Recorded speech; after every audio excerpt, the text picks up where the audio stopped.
I am ready! GMA Weather, serbisyong totoo ng GMA News. Mga kapuso, may thunderstorm ngayon sa ilang bahagi ng Luzon. Kasama na ang Metro Manila at ayon sa Pag-asa, maaari ito magtagal hanggang pasado alas 7 ngayong gabi. At sa mga makikilahok naman sa earthquake drill ng Ortigas Central Business District ngayong alas 8 ng gabi, mababa po ang tsansang magpatuloy pa ang pagulan base naman sa datos ng The Weather Company. Bukas magiging bahagyang maulap sa Metro Manila pero mababa pa rin ang tsansang umulan maghapon po yan. Uulanin naman ang Southern Luzon sa umaga habang maaliwalas naman sa natitirang bahagi ng Luzon sa maghapon maliban sa Central Luzon na posibleng ulanin pagdating sa hapon.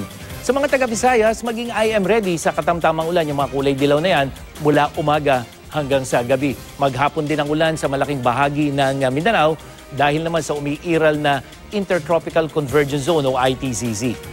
Mga kapuso, sa susunod na linggo, isang bagyo na malapit sa Marshall Islands sa ngayon ang posibleng pumasok sa Philippine Area of Responsibility. Tropical Depression o mahinang bagyo na ito para sa Japan Meteorological Agency at sa US Joint Typhoon Warning Center. Sa forecast track ng The Weather Company ay mataas ang posibilidad na lalakas pa ang bagyo habang lumalapit sa ating PAR. At habang nasa loob ng Philippine Area of Responsibility, maaari nitong palakasin ang hanging habagat na siya namang magpapaulan dyan sa Visayas at Mindanao.